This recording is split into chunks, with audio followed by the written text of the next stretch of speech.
Philadelphia's Academy of Natural Sciences received an urgent letter in March of 1863 that would challenge everything its members believed about human intellect.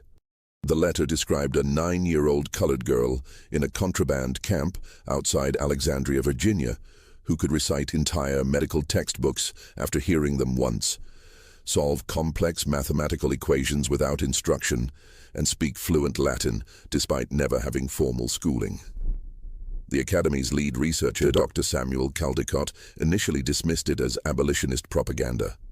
But when 3 separate military officials confirmed the account, adding that the girl had correctly diagnosed a camp physician's medication errors and saved 2 soldiers' lives, Caldecott became obsessed with proving this impossible.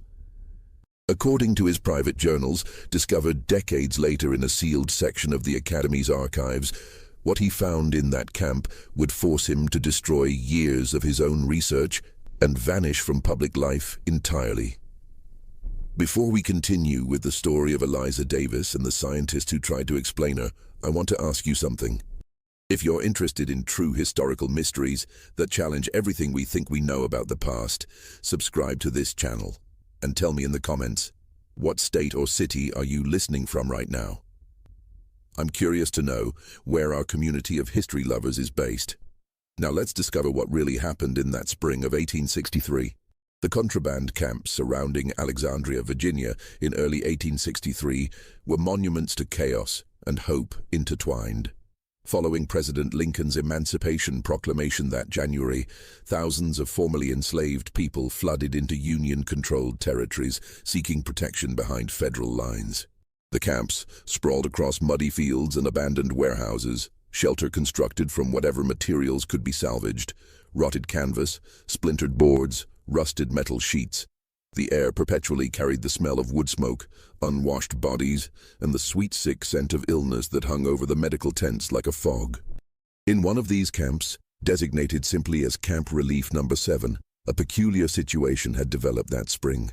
The camp housed approximately 240 souls, most of them women and children whose men had either died, been sold away, or joined the colored troops regiments forming throughout Union territory. Among them was a girl named Eliza Davis, who had arrived 3 weeks earlier with a group of refugees from a tobacco plantation outside Richmond that had been burned during a Confederate retreat. Eliza was small for her 9 years, her frame thin in the way of children who had known hunger intimately. Her skin was dark as polished walnut, her hair kept in tight braids under a faded calico headscarf. She possessed the kind of face that might have been unremarkable in any other context. Large, watchful eyes, a small nose, lips that rarely smiled. But those eyes held something that made adults uncomfortable when they looked too long. They were eyes that absorbed everything, that seemed to be constantly calculating, measuring, recording. The first person to notice Eliza's peculiar abilities was Lieutenant James Carmichael, a young officer from Massachusetts assigned to camp administration. Carmichael had been tasked with conducting a census of the camp's inhabitants, recording names, approximate ages, origins, and any useful skills. It was tedious work, made more difficult by the fact that many of the refugees were illiterate and traumatized, their stories emerging in fragments and contradictions. When Carmichael called for Eliza Davis, the girl approached his makeshift desk with downcast eyes, as was expected. Her designated guardian, an older woman named Ruth who had traveled with her from Richmond, stood protectively nearby. "Name?" Carmichael asked, his pen poised. "Eliza, sir." Her voice was barely above a whisper. "Family name?" "Davis, sir." That was master's name. "Age?" 9 years, sir. Born in spring of '54. Carmichael continued with his standard questions, but something made him pause. On his desk lay a book he'd been reading that morning.